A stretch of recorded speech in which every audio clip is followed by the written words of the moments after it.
19h30. Alors, bonsoir et bienvenue à la séance ordinaire du 8 décembre 2025. Je procède officiellement à l'ouverture de la séance. Je vais prendre un proposeur pour l'adoption de l'ordre du jour. Claude Leclerc propose. Merci, M. Leclerc. Je vais prendre un proposeur pour le procès-verbal de la séance régulière du 11 novembre 2025. Christian André propose. Merci. Et un proposeur pour le procès-verbal de la séance extraordinaire du 1er décembre 2025. Simon René propose. Merci. Point 4, retour sur la période de questions de la dernière séance, M. Émile. Il n'y avait pas d'éléments à rapporter. Point 5, période de questions, donc première période de questions qui porte sur tout sujet. Il est présentement 19h31, donc une période de maximum de 30 minutes pour aller jusqu'à 20h01. Bonsoir, s'il vous plaît, juste vous identifier. Robert Pilote, citoyen de David pour sa période. Merci, bonsoir. Récemment, dans le sommet, on a parlé que la municipalité va s'occuper de faire la cueillette des ordures. C'est exact. Moi, je me pose des questions parce qu'on sait, en tout cas, il y a tellement d'études qui ont regardé la rémunération. On parle de rémunération totale, pas juste le taux horaire, là, les avantages, toutes ces choses-là, puis qui placent tout le temps les employés municipaux en haut de la liste. Fait que là, je me demande, c'est quoi le business case pour ça? Je pense que, si je me rappelle bien, pour le recyclage, ça, c'est un mandat qui a été confié à l'AMRC. Oui. Dans vos décisions, est-ce que vous avez considéré donner le mandat à l'AMRC? Puis, je me pose des questions parce qu'une fois qu'on donne des mandats ou des travaux aux syndicats, ça ne s'enlève pas. Donc, moi, je me pose des questions. Je comprends qu'on est parti d'un environnement où on était déficient en ressources humaines, mais là, j'en vois, oui, on dit que c'est plus facile d'engager, c'est ça. Mais là, je commence à me poser des questions. Donc, je vous rassure, le business case a été fait de ce côté-là. Ce qu'il faut comprendre, c'est que l'augmentation des coûts au niveau de tous les services depuis la pandémie ont augmenté de façon drastique. Donc, ce qui fait en sorte qu'il y a un shift au niveau du marché et ça devient de plus en plus avantageux dans plusieurs secteurs de reprendre ces éléments-là à l'interne. Donc, les vidanges en font partie. Peut-être que vous avez vu dans les années passées au niveau de l'Ange Gardien, Bois-Châtel, maintenant, sont en régie au niveau des vidanges. Nous, on est en train de faire la même chose. Donc, on s'est équipé. On a approché d'autres municipalités dont leur contrat se termine au début 2027. Donc, pour créer une régie Est, je vais dire comme ça, on peut prétendre que la régie Ouest se passe entre Bois-Châtel et l'Ange Gardien. Donc, le but, c'est de venir consolider des services intermunicipaux, donc les différentes administrations de d'autres municipalités du secteur Est de la MRC. Et comme ça, avoir des coûts d'économie de ce côté-là pour faire rouler les camions là, à plein régime. Là. Donc, cette étude-là a été faite et ce qui nous amène aussi une demande de subvention qui a été déposée au MAMACH. Donc, lorsqu'il y a des initiatives comme ça d'entente intermunicipale au niveau de l'administration, on a quand même accès à des subventions qui sont très généreuses. Donc, on est en attente de la réponse. Mais sachez que même sans subvention, le business case faisait du sens. Donc, c'est ça qui a été présenté au conseil. On a décidé d'aller de l'avant. Donc, en plus du monétaire qui fait du sens, on peut prétendre qu'au niveau du service, on va être capable d'aller chercher là, un service qui est plus rigoureux là, que ce qu'on peut avoir connu dans les dernières années avec Sani, le nom m'échappe. Sanitaire, mais j'allais dire Sani Orléans, c'est un nom aussi. C'est ça. Principalement la réponse à la question. Il y a une possibilité que dans l'évolution, qu'il y ait une coordination au niveau des municipalités. Exactement. Oui, on parle de 2 autres municipalités de la Côte de Beaupré. Oui. OK. 2.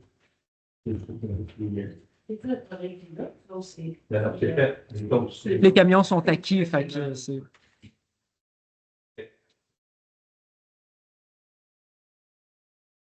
Deuxième, ça concerne l'urbanisme.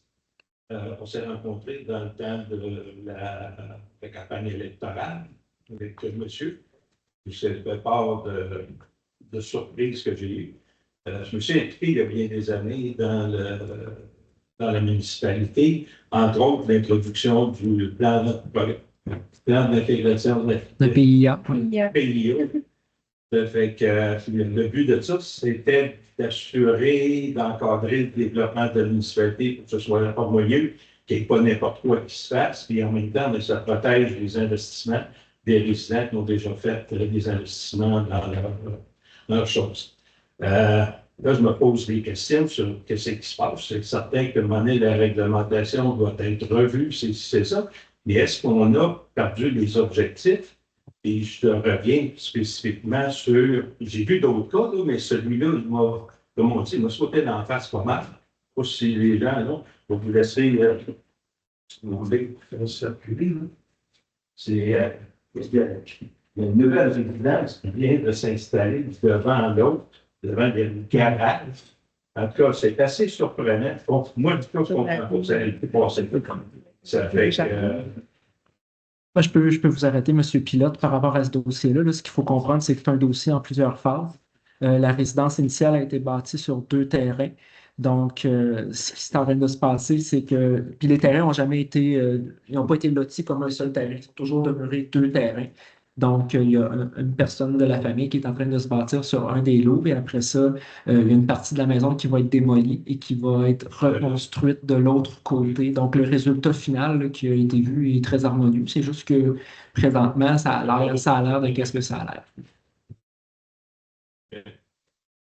Mais tout est réglementaire. Les objectifs qui étaient là pour le PIA, d'assurer l'aspect villégiature, d'avoir une percée visuelle, planter des arbres en avant.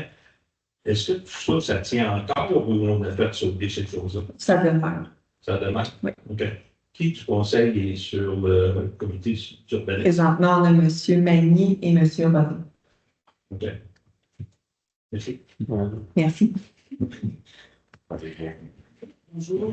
Bonjour, Mme Savary, de Coubertin dans le Faubourg olympique. Moi, j'ai un souci que j'avais avant, mettons, les élections, puis ça a été renforcé lorsque j'ai fait ma campagne dans mon district. C'est la question de sécurité sur la rue de Coubertin.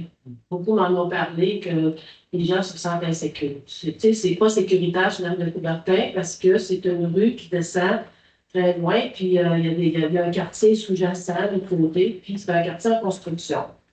Il y a beaucoup de circulation à cause de ça, des pick-up, des camions.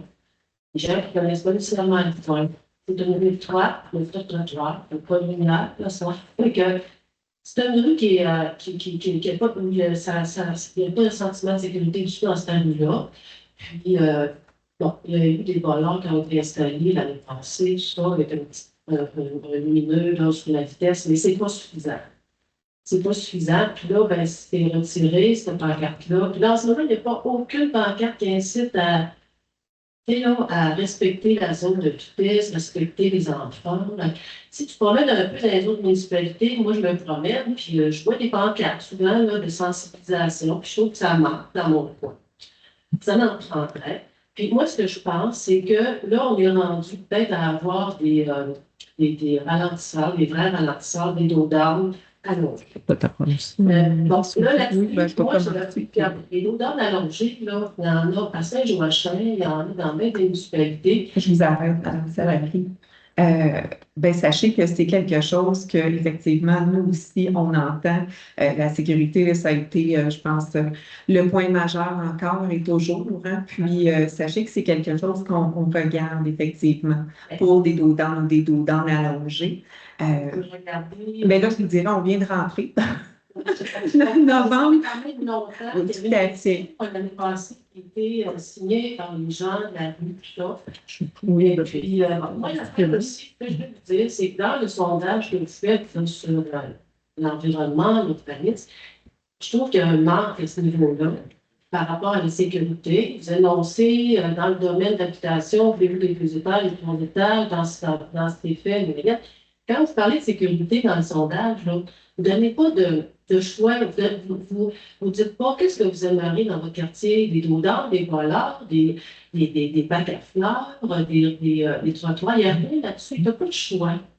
Fait que les gens, qu'est-ce qu'ils vont écrire comme commentaire? Tu sais, il y en a beaucoup qui ne penseront pas à ça, alors qu'il faudrait que ça reste numérique. Si vous aimez, là, qu'est-ce que vous voulez avoir, selon vous, qui est le plus sécuritaire dans votre quartier? Parce qu'on s'empêche de circuler. Il y a des enfants qui s'empêchent de circuler parce que, tu sais pas, il y a un pick-up qui arrive, il y a des pick-up qui sont junkies là haut comme ça, puis ils n'ont pas de visibilité, mais c'est vraiment l'enjeu, là. C'est pas des blagues. Puis il y a beaucoup de familles, il y a beaucoup de gens qui ne seront pas permanents aussi. Ça, c'est une autre affaire. Les non permanents, les autres, ils ne se plaignent pas parce qu'ils ne sont pas là. Ils sont là juste la fin de semaine. Juste m'assurer, c'est quoi votre question? Ma question, c'est Oui. qu'est-ce qu'on peut faire? Qu'est-ce que je peux faire concrètement pour faire en sorte que ça débouche ce dossier-là, pour qu'on ait des auteurs dans la rue? Moi, j'en ai parlé à beaucoup de mes voisines, puis là, qui me dit, ben là, ça prendrait des morts. Là, Je pense pas qu'on va dire ça, mais j'allais dire, je pourrais laisser Madame la mairesse. Bon. Bon, premièrement, je veux juste dire que c'est facile de pointer ce qu'on ne fait pas dans un sondage, mais regardez ce qui est fait dans ce sondage-là. Il y a beaucoup de matériel, puis je pense que les équipes qui ont travaillé dessus. Oui. Mais vous savez qu'on ne pourra pas tout couvrir dans un sondage. Je pense qu'aujourd'hui, on vous entend. Je pense qu'aujourd'hui, un point essentiel, je pense qu'aujourd'hui, on vous entend, mais est-ce que le sondage sera modifié? Il est déjà lancé, donc ça va être compliqué de ce côté-là. Donc, oui. Est-ce que je peux continuer à répondre à votre autre question d'avant? Bon, je veux juste vous dire que dans le passé, il y a eu effectivement une pétition et à partir de là, on a fait une analyse du trafic et de la vitesse qui a été présentée au conseil municipal. Et outre certaines données aberrantes, donc des gens qui circulaient très vite, en majorité au niveau je vais dire, du nombre de véhicules et de la vitesse des véhicules, tout était dans les normes à ce niveau-là. Ceci étant dit, le conseil a quand même appuyé qu'on fasse un projet pilote. Donc, un projet pilote qui a été fait avec les bollards. Est-ce qu'il a été apprécié? Je vous dirais pas par tous, parce que c'était quand même un projet qui était audacieux de ce côté-là. On a eu du vandalisme. Donc, on a décidé de ne pas reporter ce projet pilote-là. Et comme Mme la mairesse le mentionnait, la prochaine étape, c'est d'y aller avec des dos d'âne. Donc, on va regarder ça pour le budget. Mais il reste que, va falloir prendre des décisions. Fait qu'est-ce que ça sera priorisé dans le budget? Reste à voir. Mais on est là à la prochaine étape. Là. C'est parfait. Quand je ne le voyais pas dans le sondage, je me disais, c'était réveillé, mais si on pas intéressé, ben, écoute, moi, je présenterai la pratique. Super. Dans le village aussi, les ventes dans le village. Merci. Merci. Bonsoir. Bonsoir. Juste vous nommer, s'il vous plaît, pour l'enregistrement. Merci. On peut s'arrêter totalement pour les questions parce que moi, j'aimerais avoir un retour sur la période des questions de la session passée. La séance extraordinaire? La séance, OK. Concernant les deux questions qui étaient sur l'opportunité de changer les règlements sur les périodes de questions. Avez-vous regardé ça? Vous pensez à ça? C'est pas penché. En toute franchise, donc c'est pas penché dessus. En toute franchise. Mais je le note pour qu'on puisse en discuter. Merci, M. François. Oui, il y a des centres systèmes. Puis, mon autre question, c'était sur les autobus scolaires. Est-ce qu'il y a quelque chose qui a été fait là-dessus? Il n'y a pas eu de rencontre encore, mais comme je vous avais dit, j'ai trouvé votre idée franchement très bonne, qui mérite d'être ramenée, mais il n'y a pas eu encore de rencontre. Comme je vous avais mentionné, là, c'est une personne, c'est ça, ça, je ne le savais pas, merci. C'est trimestriel comme rencontre, mais la personne attitrée, là, vous avez mentionné qu'il n'y avait pas eu encore de rencontre. Là, mais sachez que ce n'est pas perdu comme idée. C'était, oui. Fait que ma question, c'est ça. J'aimerais savoir pour comprendre comment fonctionne un peu le conseil municipal. Je veux savoir, est-ce que c'est possible qu'il y ait des directives ou des ordonnances du conseil qui ne soient pas écrites, ou que c'est des choses qui se fassent verbalement avec l'administration? Y a-t-il des directives qui se donnent parfois verbalement?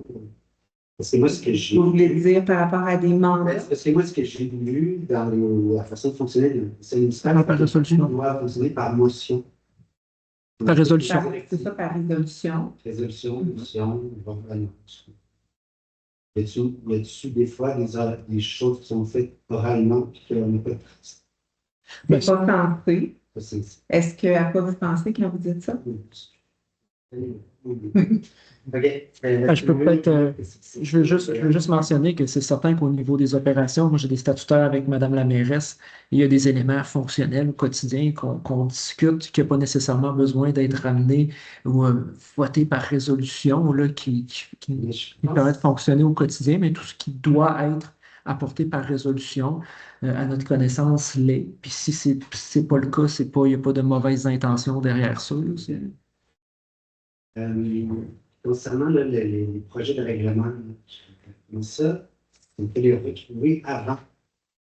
Légalement, on ne peut plus, Madame la greffière peut peut-être C'est là, même, comme ce soir.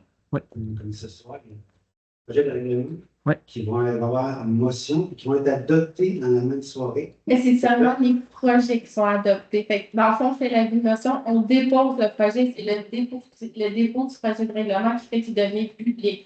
Puis nous, c'était dans l'optique d'économiser du papier qu'on le remplit disponible le pas ensemble, mais le lendemain matin sur notre site Internet. C'est ça, mais moi, là-dessus, j'ai des questions. C'est quoi la différence entre le soir et le lendemain matin ou avant, le jour d'avant? Ben, c'est que légalement, le moment où on dépose le projet de règlement, c'est à ce moment-là qu'il devient public.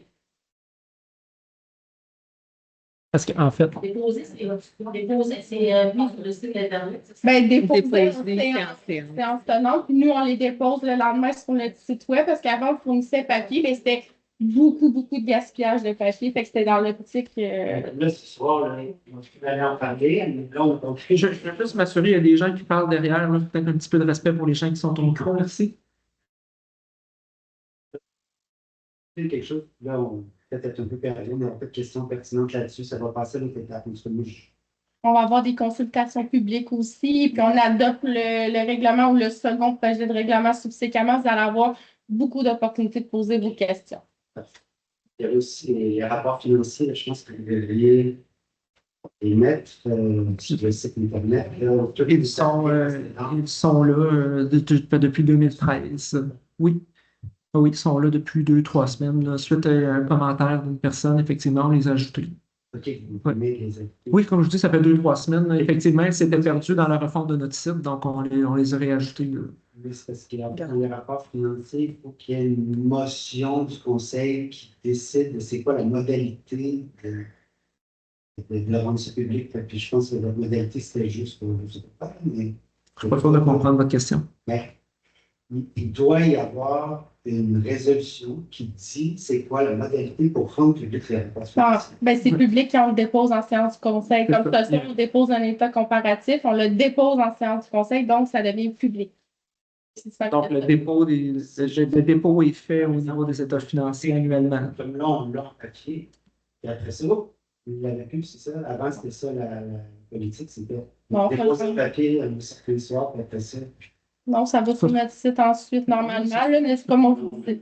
Ben, là, avec la refonte de notre site, on a eu des petites problématiques, puis on voit ces petites affaires-là. Ça va être Là, tout est là. Oui, c'est ça, Ouais. exactement. excellent. Vous avez traité de l'eau, de la tarification, et vous dites, de ce que j'ai lu, c'est qu'il y avait quelque chose pour les ICI qui n'ont pas de compteur. Je ne comprends pas qu'il y ait des ICI qui n'aient pas de compteur. Première question. La deuxième, C'est que notre réglementation ne l'oblige pas pour les ICI qui sont déjà actifs, Implanté. Ouais. implantés, exactement. Seulement pour les niveaux aussi. Seulement pour les nouveaux. est-ce que la microbrasserie, Ils en ont.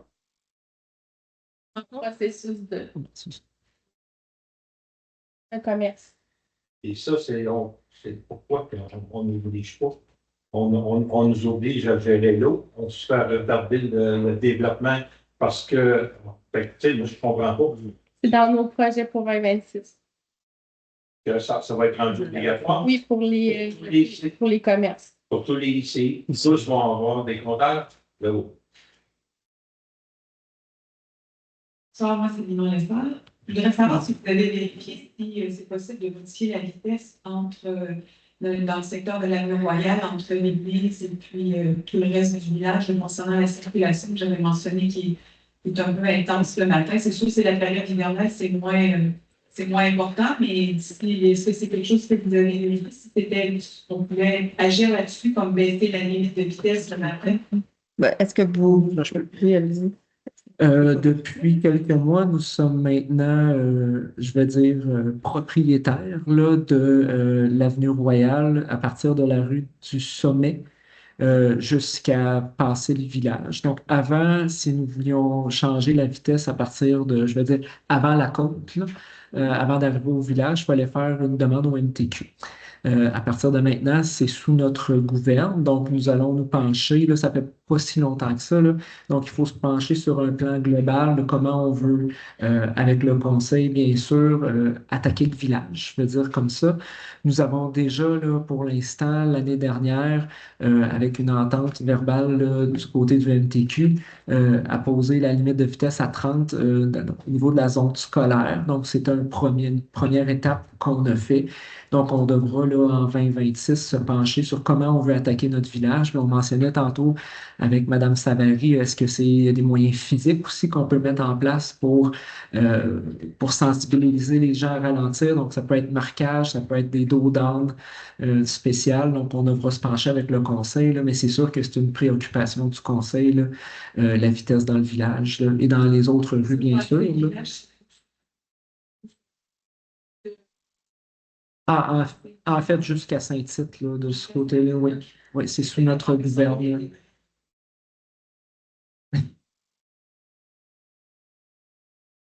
Oui. Faites bien de vous fier à tout ce que les citoyens disent. Des fois, il y a de la désinformation.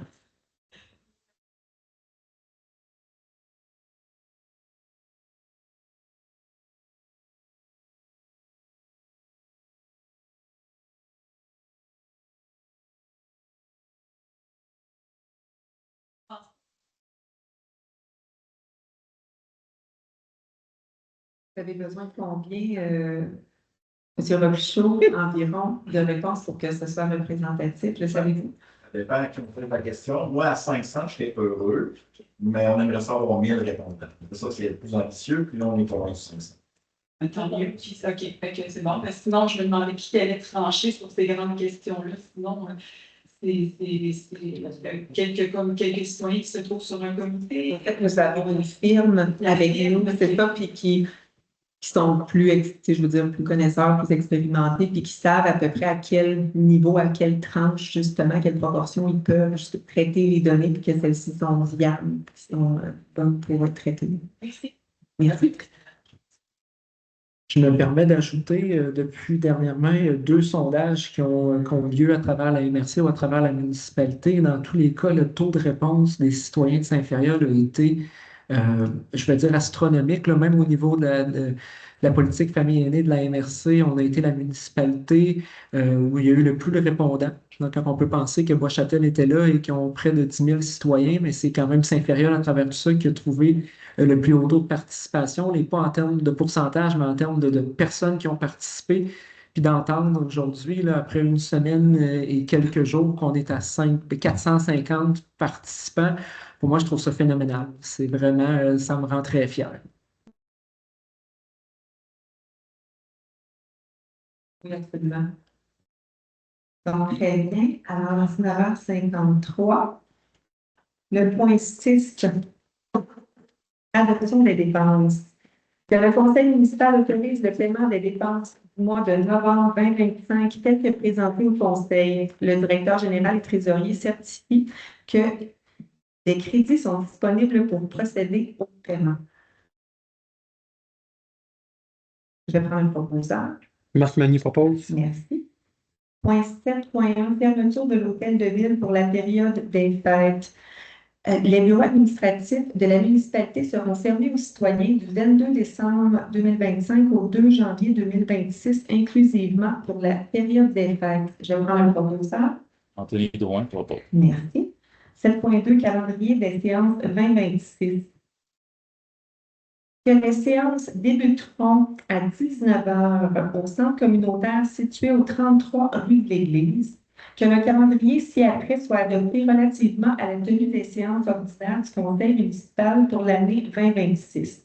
soit le 12 janvier, 2 février, 2 mars, 7 avril, 4 mai, 1er juin, 6 juillet, 3 août, 8 septembre, 5 octobre, 2 novembre et 7 décembre. Qu'un avis public du contenu du présent calendrier soit publié par la greffière conformément à la loi qui régit la municipalité. Je prends un proposeur. Hugo Sanavant propose. Merci. 7.3, taux d'intérêt 2026.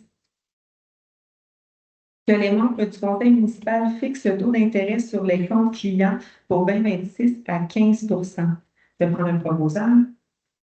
Simon Ronet propose. Merci. 7.4, dépôt des états financiers comparatifs.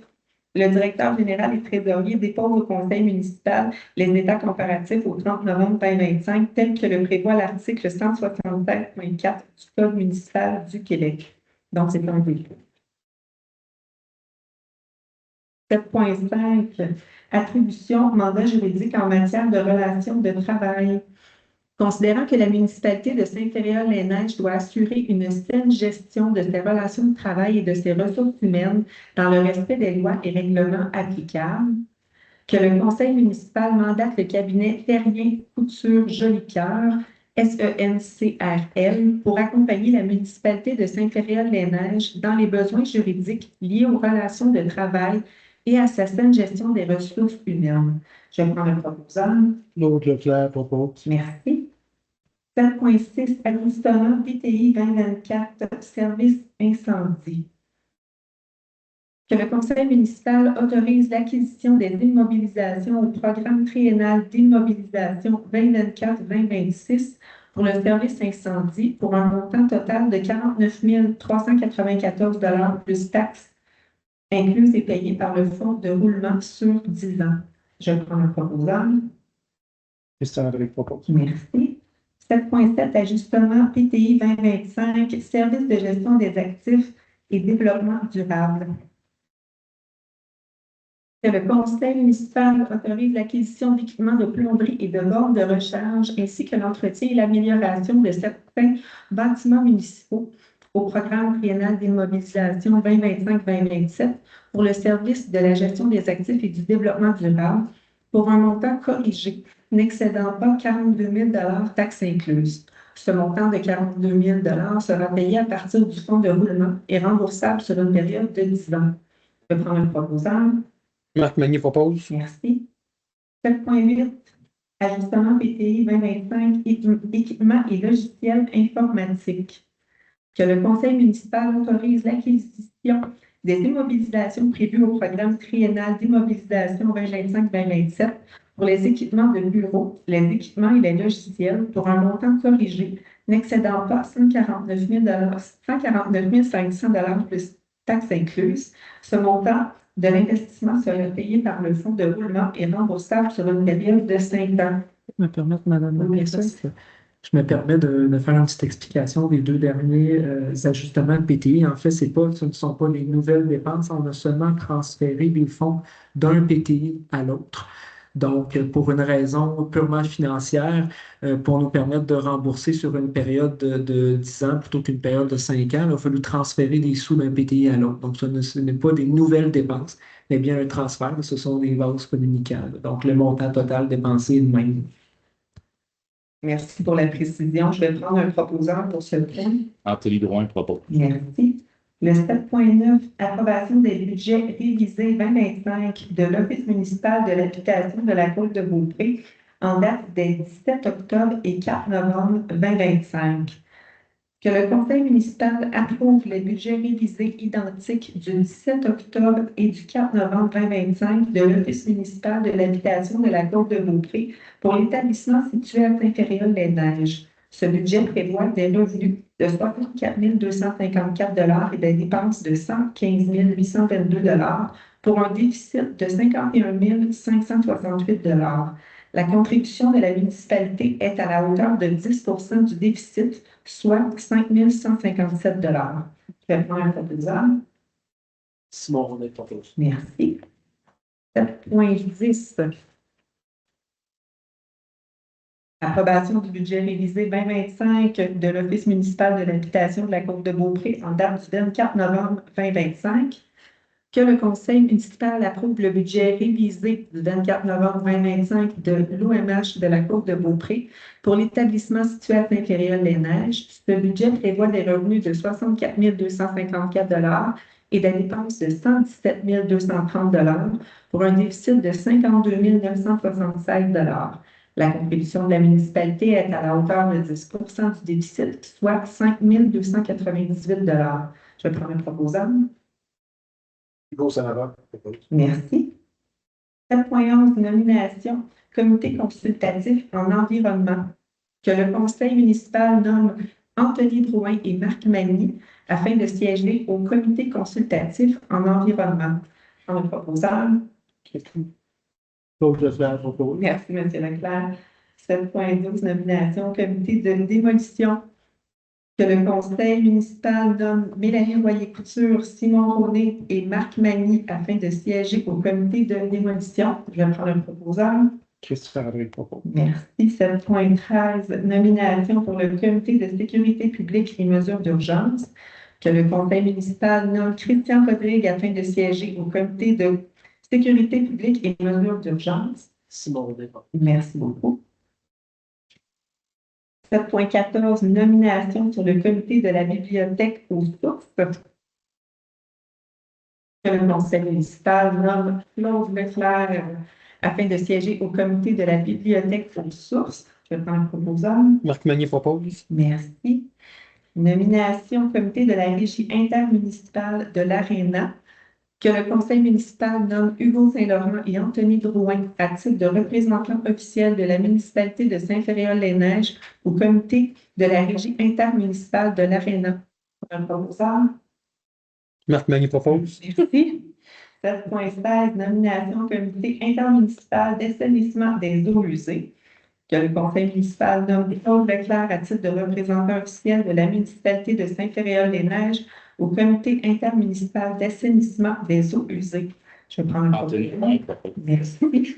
Nomination au comité consultatif d'urbanisme. Que le conseil municipal. Plus mobile, mais Oh, je m'excuse, c'est quoi que j'ai dit? Je m'excuse, j'ai pas de lapsus, excusez-moi. Nomination comité consultatif plus mobile. Que le conseil municipal nomme Anthony Drouin à titre de représentant officiel de la municipalité de Saint-Féréol-les-Neiges au comité consultatif plus mobile. Je vais prendre un proposant. Claude Leclerc propose. Merci. 7.18. Nomination pour le comité intermunicipal de sécurité incendie. Que le conseil municipal nomme Christian Rodrigue à titre de représentant officiel de la municipalité de Saint-Féréol-les-Neiges au comité intermunicipal de sécurité incendie. Je prends le proposant. Simon Roné propose. Merci. Donc, point 8.1, projet pilote, accès hivernal à l'écocentre de Saint-Tite-des-Caps.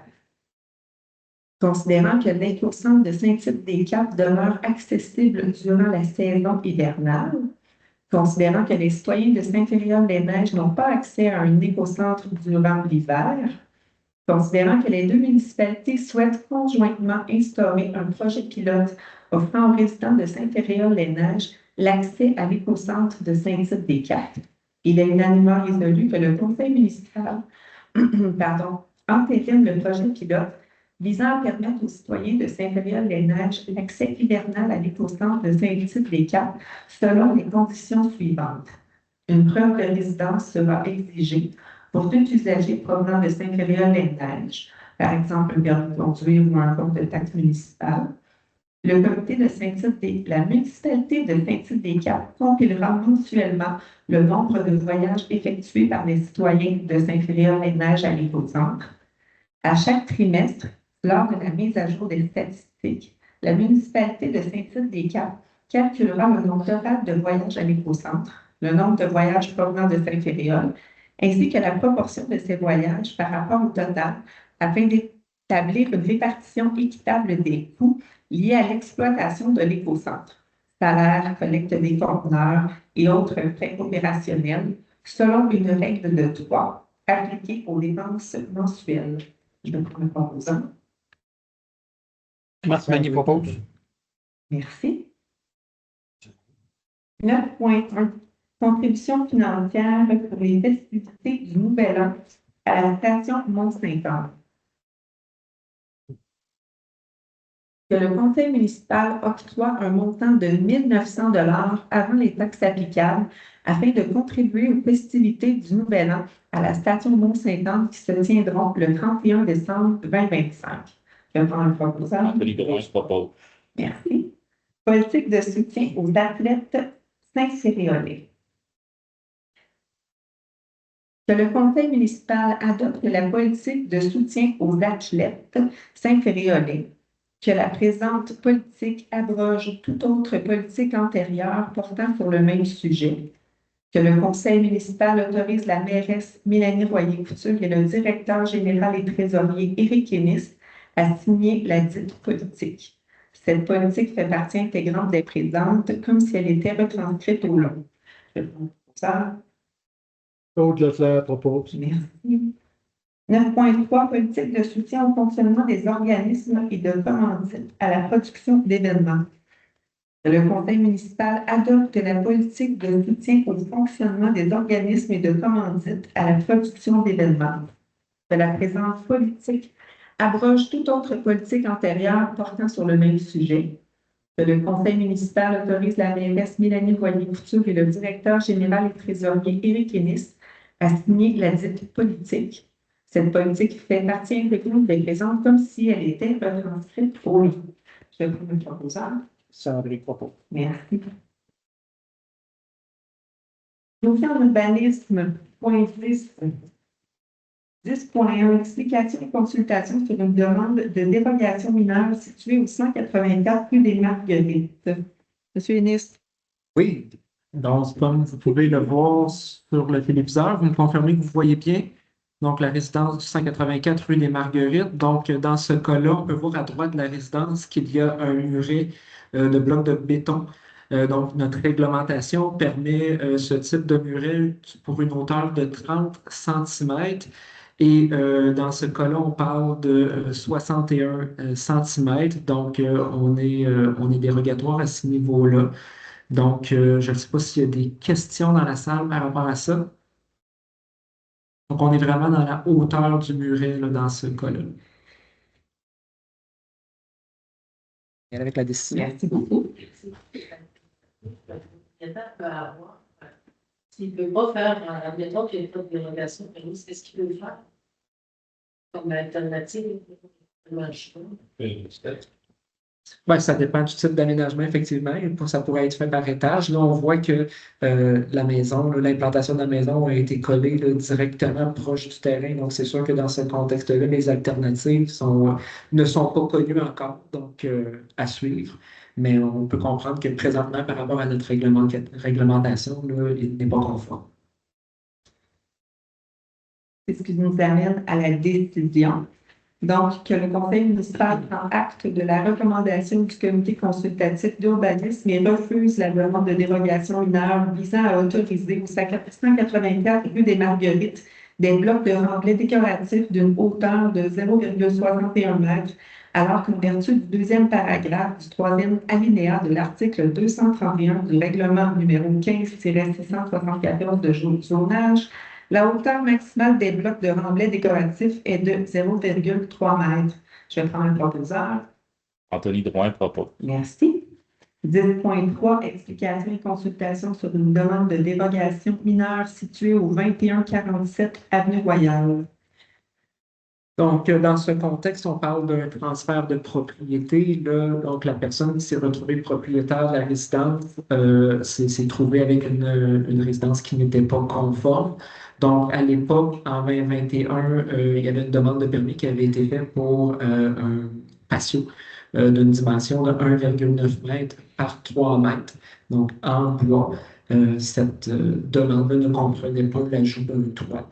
Et en fait, la personne qui s'est retrouvée propriétaire de la maison, le constat est que la galerie présentement est d'une dimension de 3,7 m par 3 m et qu'un toit est apparu par magie sur 2 mètres de cette galerie. Donc, on est vraiment dans un contexte de régularisation par rapport à tout ça. Donc, je ne sais pas s'il y a des questions.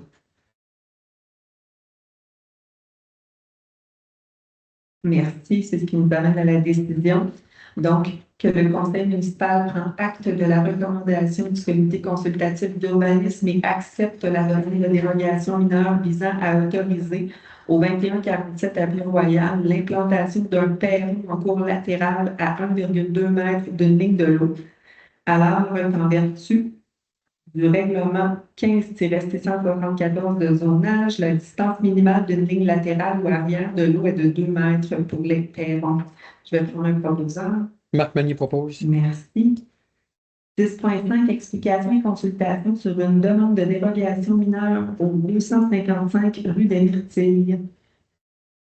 Donc, dans mon cas, je vais vous présenter là, le 255 et le 257 en même temps, puisqu'il s'agit de jumelés.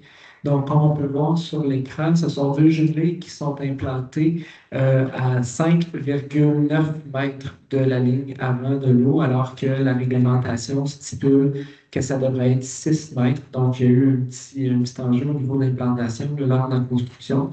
Donc, c'est ça, on est dérogatoire là, de 10 cm de ce côté-là pour les deux résidences, là. Donc, autant le 255 que le 257.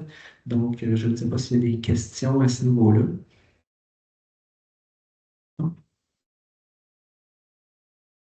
Donc, moi aussi, je vais faire la décision pour les deux adresses. Alors que le conseil municipal prend acte de la recommandation du comité consultatif de l'urbanisme et accepte la demande de dérogation mineure visant à autoriser aux 255 et 257 rue des Myrtilles l'implantation d'un jumelé ayant une marge de recul avant de 5,9 mètres, alors qu'en vertu de la grille des spécifications du règlement numéro 15-674 de zonage, la marge de recul avant minimale est de 6 mètres. Faites prendre un proposeur pour chacune des adresses, là. Je vais prendre un proposeur pour le 255. Pour ça va. Merci. Et un proposeur pour le 257. Claude Lefleur. Merci. 10.9. Explication et consultation sur une demande de dérogation mineure au 3480 avenue Royale. Donc, on parle du fameux terrain où la maison a passé au feu au village, à côté de Auberge et Campagne. Donc, il y a un projet de multifamilial qui a été présenté. Et dans ce contexte-là, pour permettre là, en fait, des stationnements conformes, le bâtiment, en fait, pour que tout ça fonctionne, l'emprise du bâtiment au sol se trouve être 25% plutôt que le 30% permis à la réglementation. Donc, on met là, l'emprise au sol est plus petite que 5% là, que ce que le règlement permet. Donc, c'est aussi simple que ça. Je ne sais pas s'il y a des questions à ce niveau-là. Merci. Que le conseil municipal prend acte de la recommandation du comité consultatif d'urbanisme et accepte la demande de dérogation mineure visant à autoriser au 3480 avenue Royale la construction d'un bâtiment principal de 3 logements avec un coefficient minimal d'emprise au sol de 25%, alors qu'en vertu de la grille des spécifications du règlement numéro 15-674 de zonage, le coefficient minimal d'emprise au sol est de 30%. Je vais prendre un proposeur. Christian Rodrigue Champollion. Faut que tu lises le point. Excusez-moi. 10.11, explication et consultation sur une demande de dérogation mineure située au 70 rue Bérubé. Donc, on se retrouve devant une résidence là, en haut à gauche qui est présentement en déclin de vinyle. Et la demande qui a été faite là, au comité d'urbanisme, c'est de recouvrir 100% de la résidence dans un revêtement extérieur en acier, alors que notre réglementation là, permet au maximum un 30%. Donc, je ne sais pas s'il y a des questions de ce côté-là. Donc, le rendu visuel là, est à droite. Là. Donc, on parle vraiment là, de revêtement métallique de deux teintes, là, un gris foncé et un gris pâle. Question? Donc, au niveau de la décision que le conseil municipal prend acte de la recommandation du comité consultatif d'urbanisme et refuse la demande de dérogation mineure visant à autoriser au 70 rue Bérubé un revêtement extérieur en acier. On échange? Merci. En acier sur la superficie totale du bâtiment. Est-ce que vous m'entendez bien? On va essayer l'autre. On va mettre au budget 2026. Oui. Je pense que Oui, il faut l'allumer par là. faut l'allumer, hein. Je pense que je vais recommencer. Il ne marche pas plus. Bon, on va reprendre le premier. On va tenir les micros. Bon. Bon, mais excusez-moi, il ne marche même plus. On va recommencer avec celui-là, malgré le glitchage, je suis désolée. Alors, je recommence. Que le conseil municipal prend acte de la recommandation du comité consultatif d'urbanisme et refuse la demande de dérogation mineure visant à autoriser au 70 rue Bérubé un revêtement extérieur en acier sur la superficie totale du bâtiment, alors qu'en vertu du sous-paragraphe du 5e paragraphe du premier alinéa de l'article 95 du règlement numéro 15-674 de zonage, un revêtement métallique imitant le clin de bois est autorisé sous condition que la superficie totale des parements métalliques n'excède pas 30% de la superficie de l'ensemble des murs extérieurs. Je vais prendre un proposeur. C'est bon, on est propose. Si je parle fort, est-ce que vous m'entendez bien? C'est là, genre 10 minutes. Ouais, c'est Si tu parles fort, c'est qui parle chinois, je vois vraiment très bien. C'est donc. Je vais essayer celui-là. Est-ce que vous m'entendez avec celui-là? 10.13, permis PIA accepté. Donc, Monsieur Anthony, vous voulez vous retirer? Exact, je me retire parce que ma propriété est à L'ordre du jour. l'ordre du jour. Très bien, merci. Donc, que le conseil municipal prend acte des recommandations du comité consultatif d'urbanisme et accorde un permis de construction pour les projets suivants. 136 rue de Coubertin pour une construction d'une résidence unifamiliale isolée. 152 rue de Coubertin, construction d'une résidence unifamiliale isolée. Le 195 rue de la Cavée, rénovation extérieure d'une résidence unifamiliale isolée. 3480 avenue Royale, construction d'une habitation isolée de 3 logements et aménagement extérieur. 37 chemin des Trois Castors, rénovation extérieure d'une résidence unifamiliale isolée. 3938 avenue Royale, agrandissement d'une résidence unifamiliale isolée. 4862 avenue Royale, agrandissement d'une résidence unifamiliale isolée. Et 5066 avenue Royale, agrandissement d'une résidence unifamiliale isolée. Je vais prendre un proposeur. Gros Sanara, propose. Merci. 10.14, modification. Oui, vous pouvez revenir, Monsieur Drouin. Modification de plan soumis au PIA. 196 rue du Marais.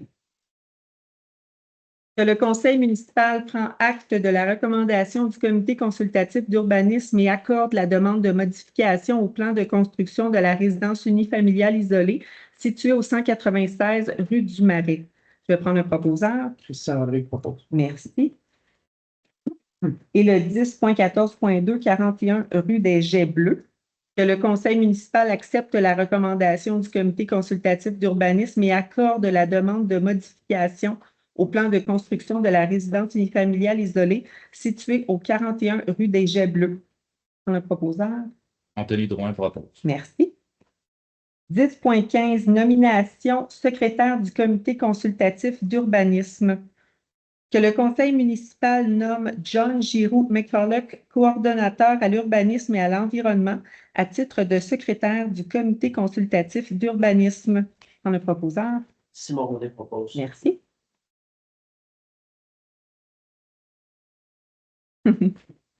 Point 11, adoption des règlements.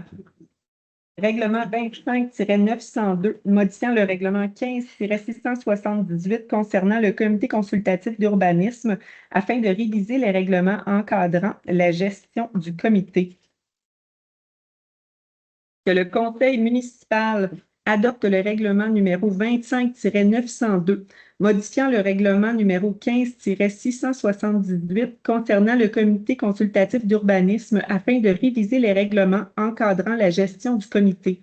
Ce règlement fait partie intégrante des présentes comme s'il était retranscrit au long. Je vais prendre le proposeur. Marc Magny propose. Merci. Avis de motion 12.1, règlement 25-903, modifiant le règlement 15-673 sur les permis et certificats et sur l'administration des règlements d'urbanisme afin de modifier diverses dispositions administratives ainsi que les tarifs d'honoraires. Monsieur Drouin. Oui, conformément à l'article 445 du Code municipal, M. Anthony Drouin, conseiller, par la présente, donne avis de motion qu'il sera adopté à une séance subséquente le règlement numéro 25-903, modifiant le règlement numéro 15-673 sur les permis et certificats et sur l'administration des règlements d'urbanisme afin de modifier diverses dispositions administratives ainsi que les tarifs d'honoraires. Dépose le projet numéro 25-903, séance tenante. Merci. 12.2, règlement 25-904, modifiant le règlement 17-717 relatif aux usages conditionnels de la municipalité de Saint-Féréol-les-Neiges afin d'établir un tarif d'honoraires pour l'analyse d'une demande d'usage conditionnel. Monsieur Magny. Oui. Conformément à l'article 445 du Code municipal, moi, Marc Magny, par la présente, donne avis de motion qu'il sera adopté à une séance subséquente le règlement numéro 25-904, modifiant le règlement numéro 17-717, relatif aux usages conditionnels de la municipalité de Saint-Féréol-les-Neiges afin d'établir un tarif d'honoraires pour l'analyse d'une demande d'usage conditionnel. Je dépose le projet numéro 25-904, séance tenante. Merci. 12.3, règlement 25-905, modifiant le règlement 20-776 concernant les projets particuliers de construction, de modification ou d'occupation d'un immeuble afin de préciser la procédure d'évaluation d'une demande et la tarification. Monsieur René. Conformément à l'article 445 du Code municipal, moi, Simon René, conseiller, par la présente, je donne avis de motion qui sera adopté à une séance subséquente le règlement numéro 25-905, modifiant le règlement numéro 20-776 concernant les projets particuliers de construction, de modification ou d'occupation d'un immeuble afin de préciser la procédure d'évaluation d'une demande et la tarification. Je dépose le projet numéro 25-905, séance tenante. Merci. 12.4, règlement 25-906, modifiant le règlement 23-833 relatif à la démolition d'immeubles patrimoniaux afin de préciser les frais d'étude d'une demande. Oui, conformément à l'article 445 du Code municipal, moi, Christian Henry, conseiller par la présente, donne avis de motion qu'il sera adopté à une séance subséquente le règlement numéro 25-906, modifiant le règlement numéro 23-833 relatif à la démolition d'immeubles patrimoniaux afin de préciser les frais d'étude d'une demande. Je dépose le projet numéro 25-906, séance tenante. Merci. 12.5, règlement 25-907, modifiant le règlement 88-189 concernant les dérogations mineures au règlement du zonage et de lotissement afin de revoir les frais exigibles pour l'étude d'une demande. Pardon, allez-y. Conformément à l'article 445 du Code municipal, moi, Hugo Saint-Laval, conseiller, par la présente, je donne avis de motion qu'il sera adopté à une séance subséquente le règlement numéro 25-907, modifiant le règlement numéro 88-189 concernant les dérogations mineures au règlement de zonage et de lotissement afin de revoir les frais exigibles pour l'étude d'une demande. Je dépose le projet numéro 25-907, séance tenante. Merci. 12.6, règlement 25-908, modifiant le règlement 15-674 de zonage afin d'ajouter en usage accessoire l'horticulture ornementale à un commerce de vente au détail à l'intérieur de la zone ES 116. Monsieur Leclerc. Conformément à l'article 445 du Code municipal, moi, Claude Leclerc, conseiller par la présente, donne avis de motion qu'il sera adopté à une séance subséquente le règlement numéro 25-908, modifiant le règlement numéro 15-674 de zonage, afin d'ajouter en usage accessoire l'horticulture ornementale à un commerce de vente au détail à l'intérieur de la zone ES 116. Je dépose le projet numéro 25908, séance tenante. Merci. 12.7, règlement 25-909, modifiant le règlement 15-674 de zonage afin d'ajouter la nouvelle zone H2 244. Monsieur Drouin. Conformément à l'article 445 du Code municipal, je, Anthony Drouin, conseiller par la présente, je donne avis de motion qu'il sera adopté à une séance subséquente le règlement numéro 25-909 modifiant le règlement numéro 15-674 de zonage afin d'ajouter la nouvelle zone H2 244. Je dépose le projet numéro 25-909, séance tenante. Merci. 12.8, règlement 25-910, modifiant le règlement 15-672 du plan d'urbanisme afin d'intervertir un terrain situé en réserve urbaine. Monsieur Magny. Conformément à l'article 445 du Code municipal, je, Marc Magny, conseiller, par la présente, donne avis de motion qui sera adopté à une séance subséquente le règlement numéro 25-910, modifiant le règlement numéro 15-672 du plan d'urbanisme afin d'intervertir un terrain situé en réserve urbaine. Je dépose le projet numéro 25-910, séance tenante. Merci. 12.9, règlement 25-911, modifiant le règlement 94-315, établissant un tarif de compensation pour les services d'aqueduc et d'égout afin d'établir une tarification aux immeubles commerciaux, industriels et institutionnels non équipés d'un compteur d'eau. Monsieur Roney. Conformément à l'article 445 du Code municipal, je, Simon Roney, conseiller par la présente, je donne l'avis de motion qui sera adopté à une séance subséquente le règlement numéro 25-911, modifiant le règlement numéro 94-315, établissant un tarif de compensation pour les services d'aqueduc et d'égout afin d'établir une tarification des immeubles commerciaux, industriels et institutionnels non équipés d'un compteur d'eau. Je dépose le projet numéro 25-911, séance tenante. Merci. Point 13, projet de règlement. 13.1. Adoption du projet de règlement 25-903, modifiant le règlement 15-673 sur les permis et certificats et sur l'administration des règlements d'urbanisme afin de modifier diverses dispositions administratives ainsi que les tarifs d'honoraires. À vous. On va essayer de vous vulgariser ça un peu. Dans le fond, de 13.1 à 13.5, c'est des modifications de tarifs. C'est que dans tous nos règlements d'urbanisme, on avait des tarifications qui étaient individuelles. Maintenant, on les sort de ces règlements-là et ça va tout se trouver dans notre règlement sur les permis et certificats. Donc, c'est pour ça qu'il y a beaucoup de modifications. Donc, de ces 5 projets de règlements-là, c'est vraiment pour regrouper tous les honoraires dans le même règlement, mais on doit procéder à la modification réglementaire.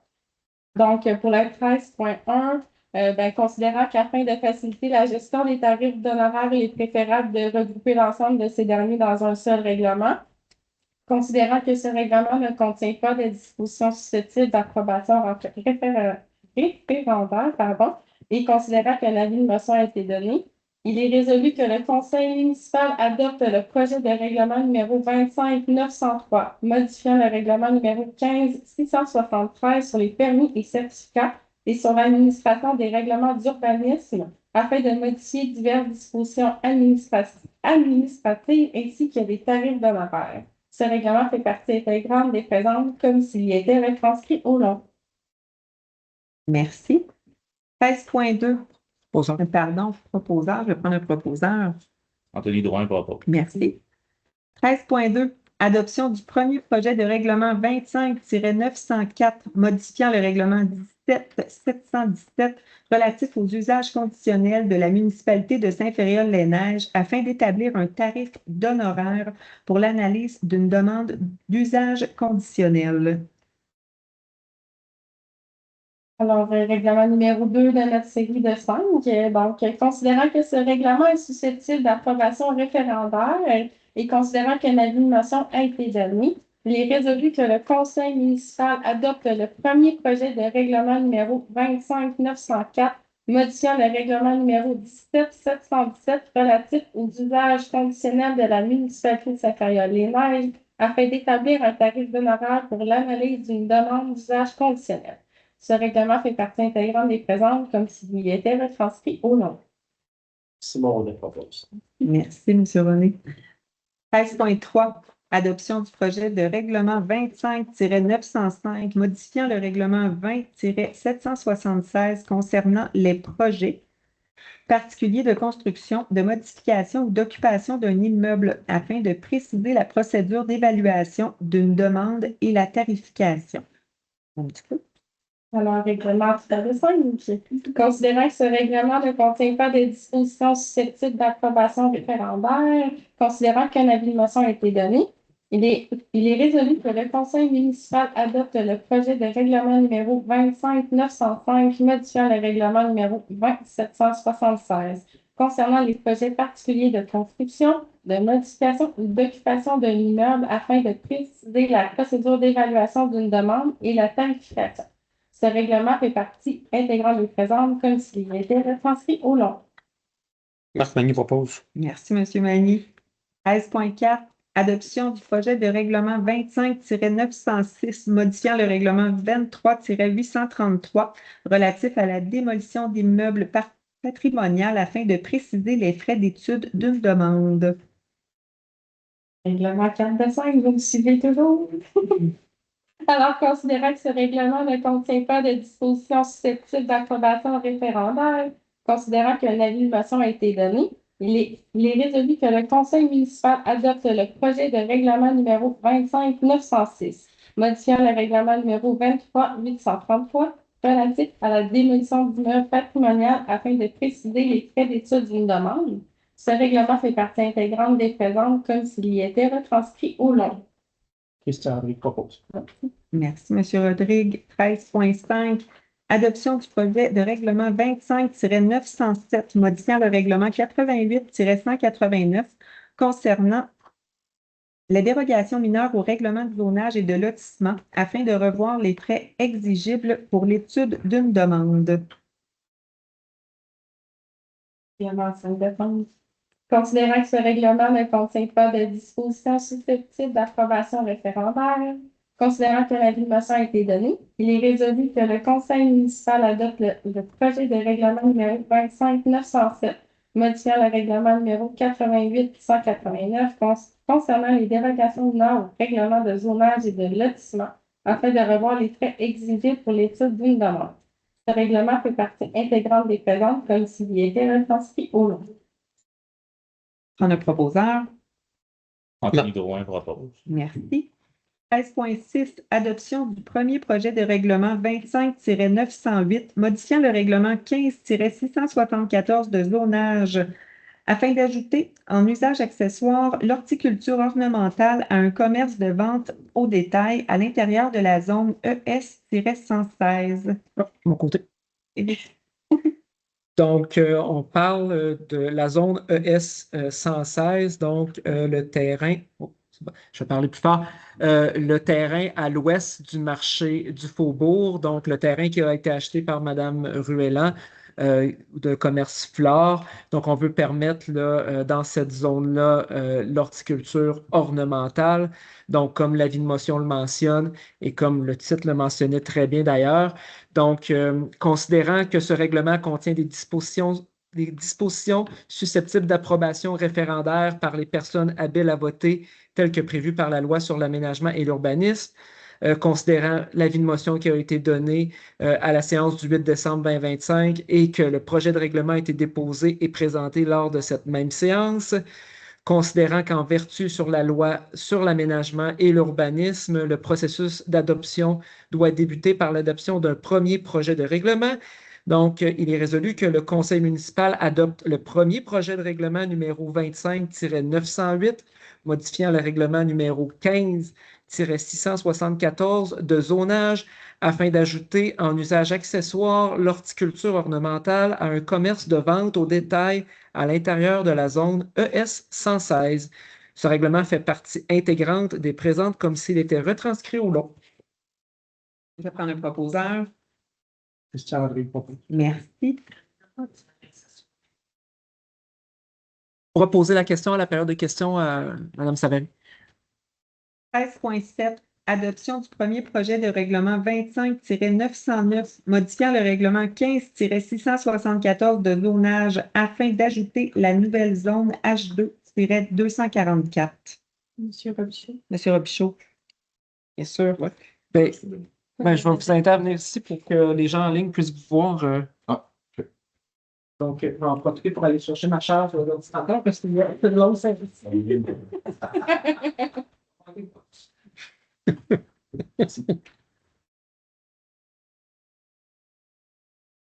Bonjour. J'ai une présentation qui est en appui. C'est l'iPad à côté. Ici. Ah, c'est ça ici? Okay. C'est ce qui est à l'écran? Oui. Modification réglementaire. Si. Ce que je vais vous expliquer est sur deux règlements. Donc, le premier projet de règlement 25-909 qui vise à modifier le règlement de zonage afin d'ajouter une nouvelle zone qui est la zone H2-244. Ce premier projet de règlement va de pair avec le second, qui est le projet de règlement 25-910, qui lui vient modifier le plan d'urbanisme afin d'intervertir un terrain qui est situé en réserve urbaine. Donc, tout d'abord, la demande a été faite à l'égard d'un projet immobilier au bout des rues Touchette et Beaumont, qui sont situées dans le secteur du village. Donc, actuellement, la rue Touchette et Beaumont sont des rues en cul-de-sac qui ne se connectent pas entre elles. Ce que vous voyez dans l'image de gauche, donc vous voyez les deux zones en jaune, donc H2-242 et H2-243, sont des zones actuellement qui permettent de l'habitation. La zone un peu plus bas, la RU 244, c'est une zone qui est située en réserve urbaine. Une réserve urbaine, c'est une zone qui est à l'intérieur du périmètre urbain, mais dans lequel on ne peut pas construire de nouvelles rues parce qu'on les place en réserve. C'est-à-dire, le jour qu'on a besoin de construire dans une réserve urbaine parce qu'il n'y a plus d'autres terrains développables, on va construire là. Mais tu sais, tout ça a été fait à un moment X dans la planification, puis les considérations de construction, puis de priorité d'urbanisation dans le périmètre urbain peuvent changer. Donc, il y a des mécanismes qui existent dans le plan d'urbanisme qu'on appelle l'interversion, qui nous permet de prendre une zone qui est à l'intérieur du périmètre urbain, qui n'est pas une réserve urbaine, et de l'intervertir. Donc, de prendre une superficie X et à même superficie, on la déplace ailleurs. Donc, au niveau de la modification du règlement du zonage ici, la proposition est de fusionner les trois zones, donc H2-242, H2-243 et ARU-244 pour créer une seule zone qui serait la H2-244. C'est plutôt ici. Dans cette nouvelle zone, H2-244, viendrait une nouvelle grille de spécification que vous voyez à l'écran. Dans cette nouvelle zone, on viendrait autoriser des bâtiments isolés, jumelés et en rangée. Pour chacune de ces typologies-là, vous voyez les unités de logement qui seraient autorisées dans chacune de ces types. Donc, un 8 logements serait autorisé dans de l'isolé, ça veut dire un bâtiment qui est seul sur son lot. Un 4 logements par unité de jumelé pourrait être autorisé. Donc, on pourrait avoir un 4 logements mitoyen avec un autre 4 logements.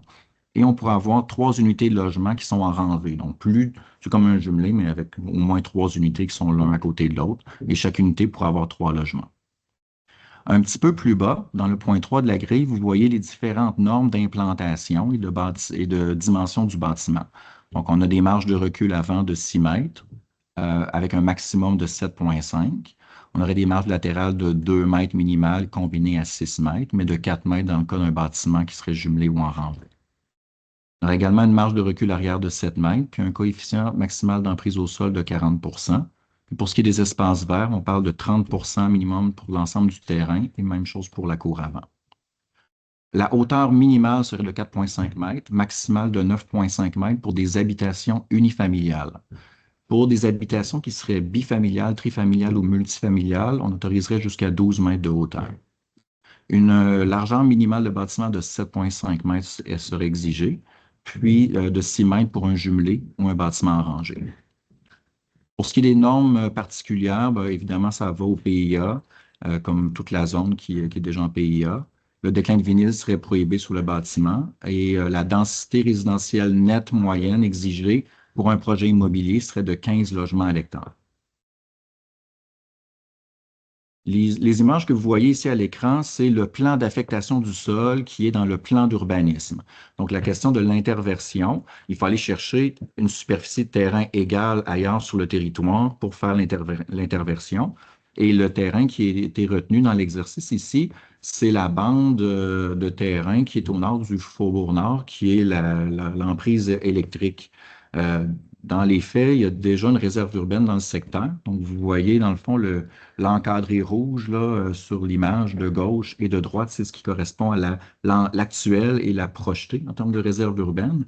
Mais dans les faits, ces terrains-là, pour ceux qui connaissent un peu le coin, ben, c'est une emprise électrique, là. Il n'y a aucune construction qui est autorisée.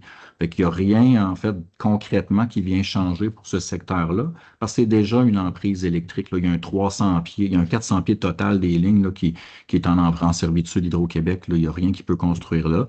Mais il était dans le périmètre urbain, puis dans la procédure d'interversion, on peut juste agrandir la réserve urbaine dans le secteur. Fait qu'on vient retirer une partie de zones récréatives en zone réserve urbaine qui, dans les faits, ont les mêmes dispositions réglementaires. Fait qu'il n'y a pas d'impact ici là, pour ce qui est des citoyens en termes de permission, d'autorisation ou de contraintes.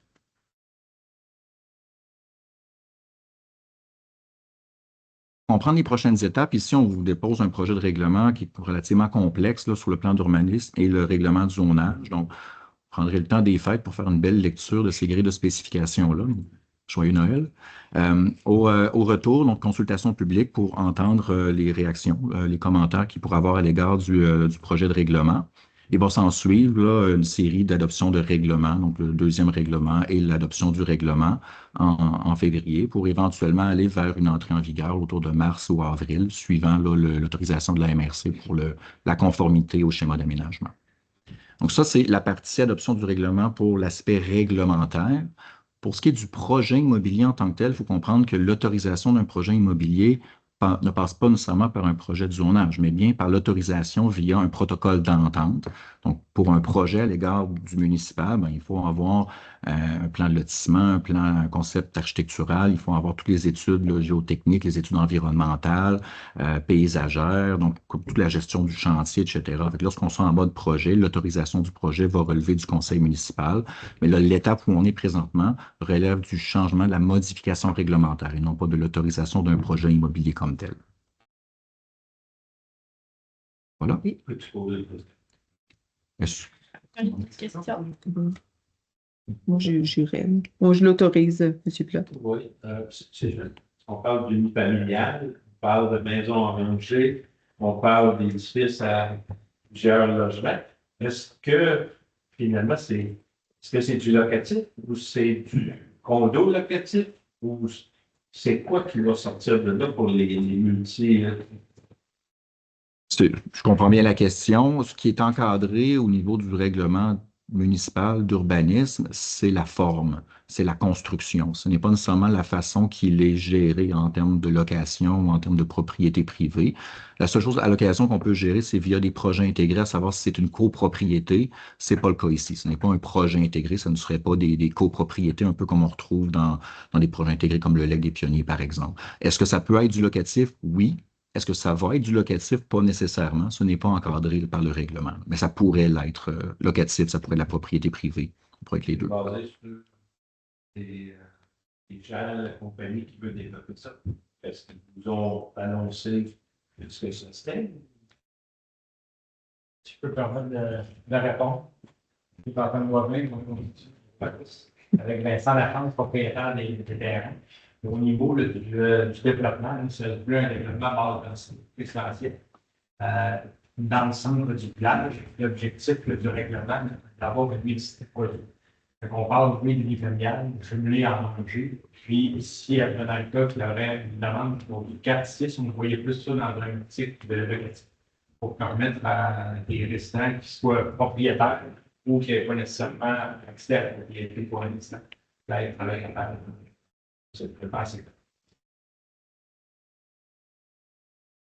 Je vous rends votre place, M. Ennis. Je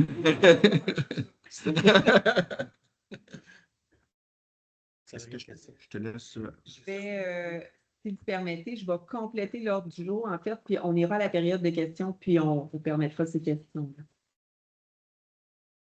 Donc, pour le point 13.7, adoption du premier projet de règlement 25.909.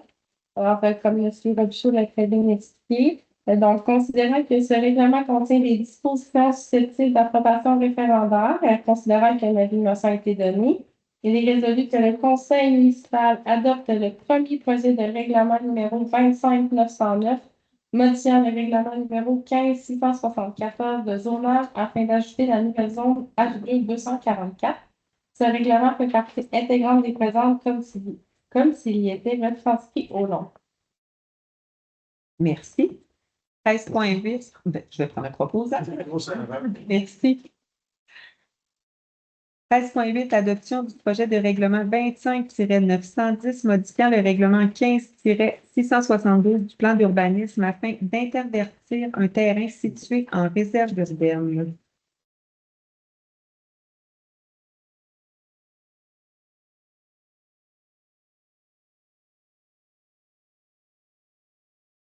Que le conseil municipal adopte le projet de règlement numéro 25-910 modifiant le règlement numéro 15-672 du plan d'urbanisme afin d'intervertir un terrain situé en réserve urbaine.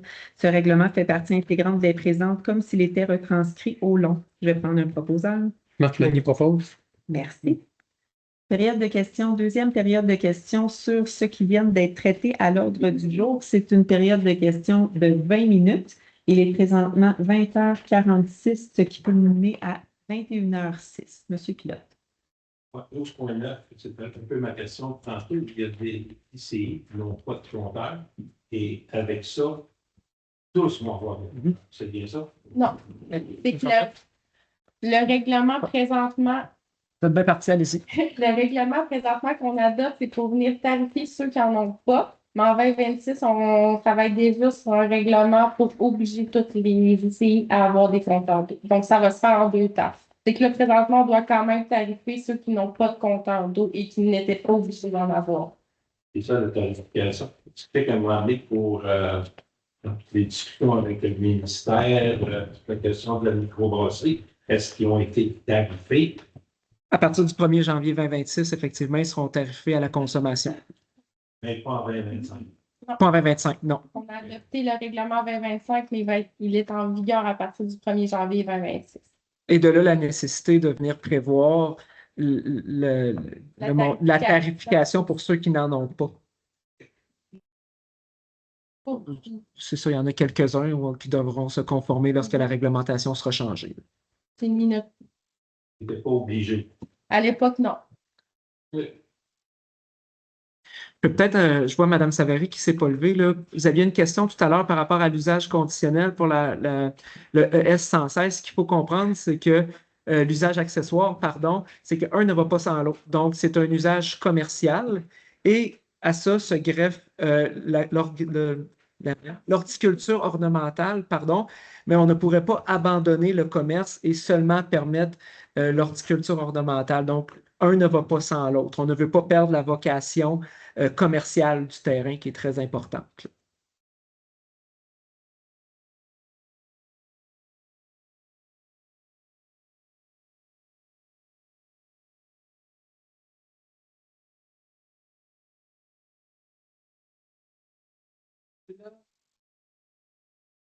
C'est toutes d'autres réserves urbaines.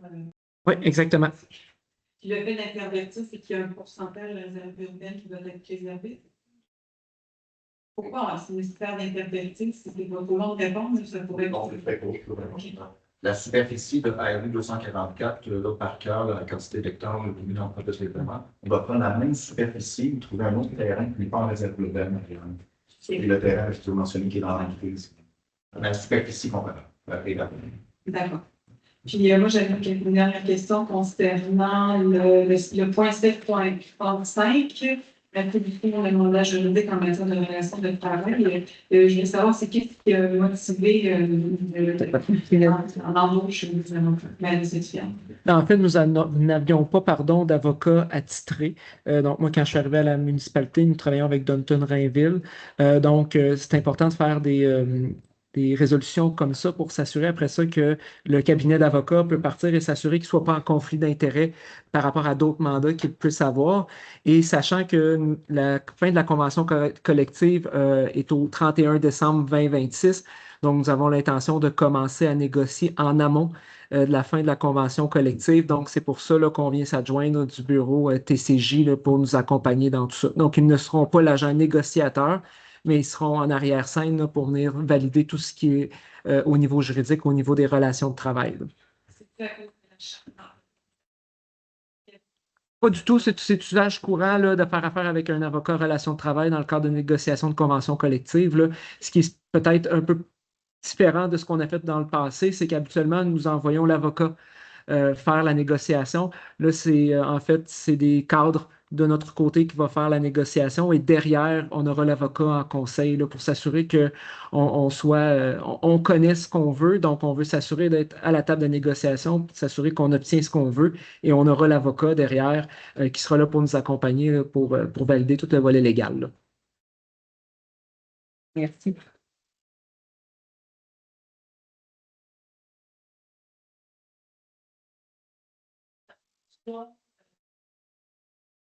C'est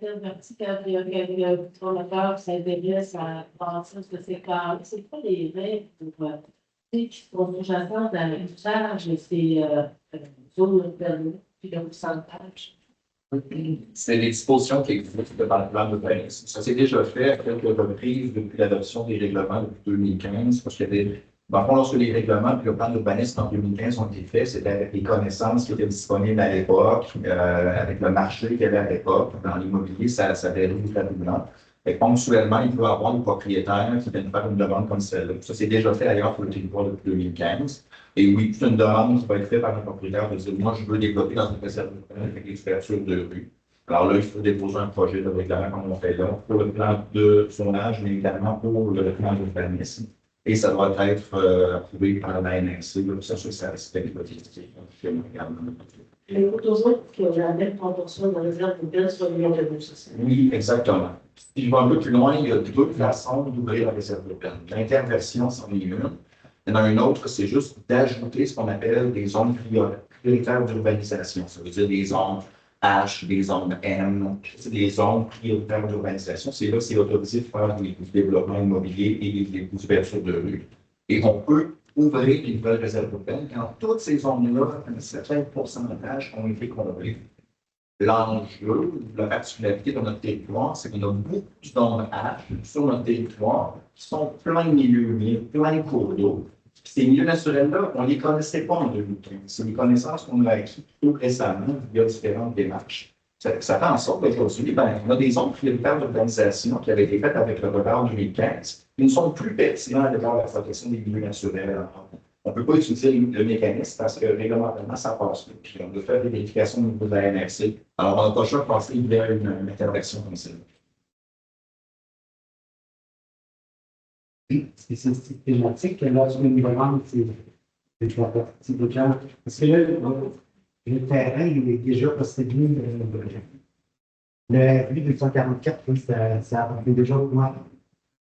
Le RV 244, ça appartient à une demande. Puis, est-ce que c'est systématique et c'est accepté de rendre des lieux, je veux construire la demande? Ben là, la demande n'est pas acceptée. C'est un projet de règlement qui est déposé sur le front.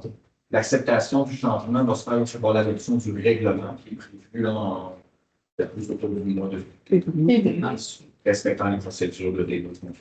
Est-ce que le conseil va dire non? C'est pas du tout, on connaît pas, il va pas plus loin. Je vais vous diriger vers moi pour la réponse, parce que la réponse, c'est oui. Mais sachant qu'un des alignements stratégiques que nous avons reçus du conseil précédent et du conseil actuel, c'est de tenter de venir dynamiser notre village et de créer de la densité pour un jour pouvoir penser à avoir un cœur commercial aussi qui vient répondre à un certain besoin au niveau des résidents. Donc, pour nous, en autant que l'administration, notre recommandation était favorable à ce niveau-là auprès du conseil parce que ça allait avec les alignements stratégiques qui avaient été nommés par le conseil.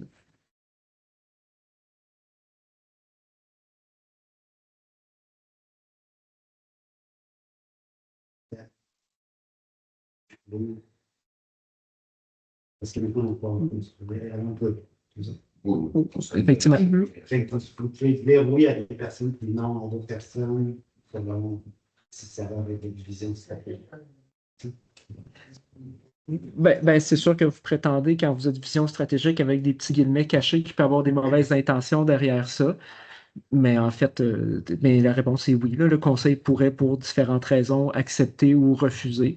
Vous pouvez prétendre certaines choses derrière ça, mais ça demeure un droit du conseil, effectivement.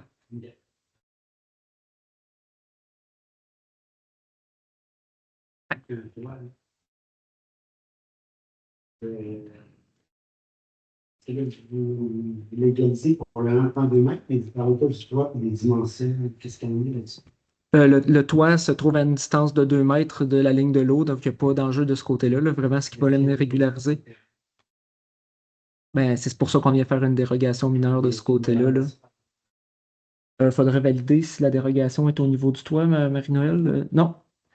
Donc, effectivement, il faudrait faire les validations. Là, mais C'est le permis qui a été octroyé il y a déjà plusieurs années. Là. Fait que c'est quelqu'un qui a eu le bâtiment comme ça, puis il voulait faire quelque chose avec, donc c'était pour régulariser.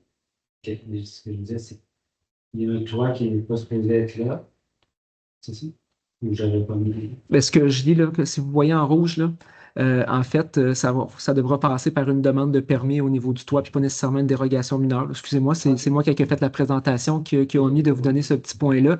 Donc, au niveau de la dérogation mineure, on vient légaliser, là, je veux dire, l'enjeu là, au niveau de la marge latérale. Et après ça, il y aura un permis qui devra être délivré là, et accepté par le conseil municipal pour le toit. Mais on ne passe pas par une dérogation mineure, bien par un permis parce que ce n'est pas dérogatoire. Là. Effectivement, c'est ce qu'on vient valider avec la dérogation. Là. Regardez les 3 bullet points. Là. C'est pas le même propriétaire.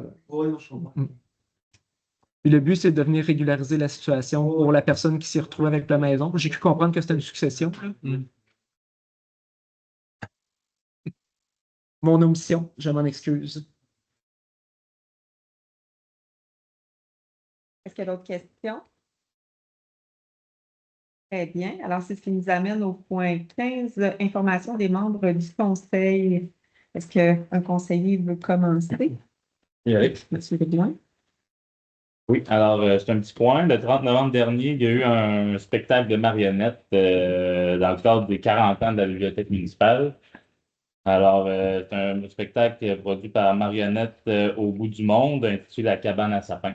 Fait que c'était super drôle, il y a eu 80 participants, puis c'était très apprécié. Juste pour vous mettre au courant de ça. Merci, M. Drouin. Avec émotion. M. Leclerc. Vendredi soir dernier, le 5 décembre, il y a eu une fête de Noël ici au village. Il y a environ 200 participants. Et le Père Noël était là dans un igloo gonflable, distribué des sacs à surprise, des sacs de présents à 80 enfants qui sont venus sur place. Au niveau de la programmation, il y avait un spectacle de Noël dans l'église avec la chorale intergénérationnelle de Saint-Fréol. Ensuite, il y avait de la danse en groupe sur le parvis là, pour le projet Faire danser un village. Vous avez peut-être vu ça. C'est un projet un peu national, là, mais c'était le tour de Saint-Fréol. Donc, il y avait des feux d'artifice. Des feux extérieurs, puis de la bouffe à faire griller, des guimauves, du vin chaud et du chocolat chaud. D'ailleurs, on a presque manqué. Il y avait des jeux extérieurs, des chaises à ski, des jeux de hockey, la cuisinette, tout ça. Il y a le Père Noël qui était dans son igloo gonflable, comme je disais, pour le distribuer surprise. Il y avait aussi le Grinch qui était là, qui était un petit peu malcommode, qui distribuait des sacs de crottes aux enfants. Puis il a été s'asseoir sur le Père Noël, puis il a été au moins, à ce que j'ai entendu, 5 fois, il était s'asseoir sur le Père Noël, puis il pétait. Merci pour ces infos. On fait des blagues, mais les enfants ont vraiment apprécié le Grinch, qui est en fait quelqu'un de la cour de Beaupré. Il a vraiment les enfants ont vraiment trippé. Je pense que c'est à reproduire. Merci, Oui. M. Leclerc. Oui, M. Saint-Laurent. Oui. Alors, c'est ça. On tient aussi à remercier le comité organisateur et tous les bénévoles qui ont participé au magnifique marché de Noël qu'il y a eu à Saint-Péry-des-Neiges les 22 et 23 décembre dernier. Novembre. 1200 participants. Vraiment un gros succès. 60 kiosques, des gens de la Côte de Beaupré, des gens de Saint-Périol. C'était vraiment bien organisé. Bazar sportif qui, à nouveau, a été un succès retentissant. Les jeux gonflables, la mini-ferme, les concours de dessin, de maquillage pour les enfants et adultes, je crois. Fabrication d'aimants et macarons personnalisés. La distribution de pâtisseries et de chocolat chaud. Avec assurance, on vous lance qu'il va y avoir une reprise l'an prochain du marché de Noël de Saint-Péry-des-Neiges, qui a été un vif succès. Merci. Oui, on vous invite aussi à participer le 13 décembre à 10h, à vous inscrire en fait pour l'heure du compte par Racontine.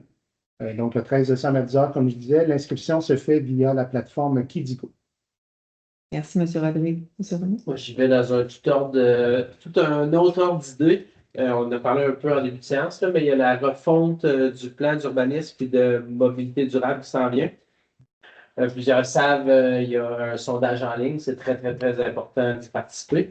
Puis, à la fin janvier, il va y avoir des séances en présentiel. La municipalité va vous communiquer les détails à venir. Merci. Monsieur Magny, est-ce que vous aviez un point? Non, pas M. Magny avait rien donné. Je sais pas. Congé pour vous.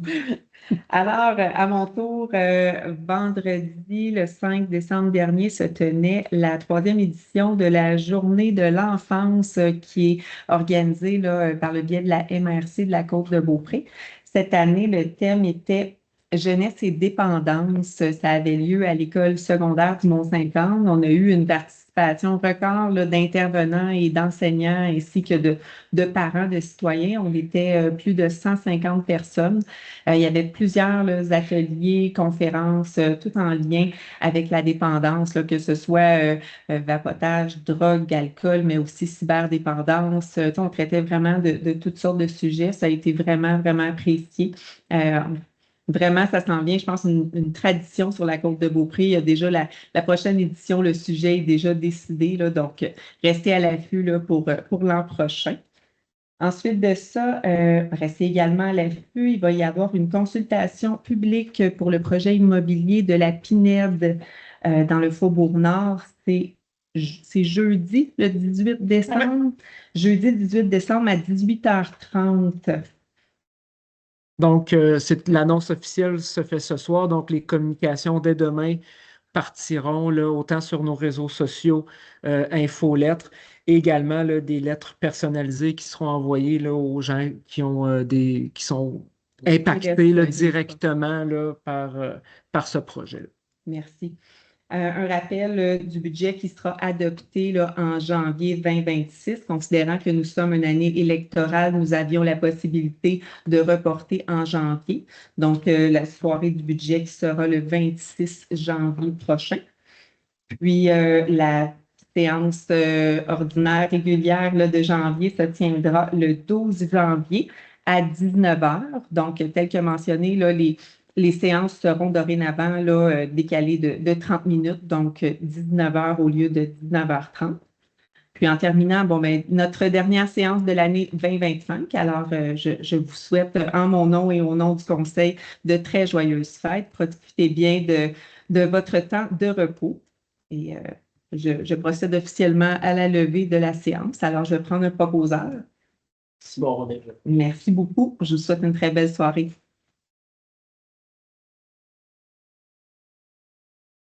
Un petit peu.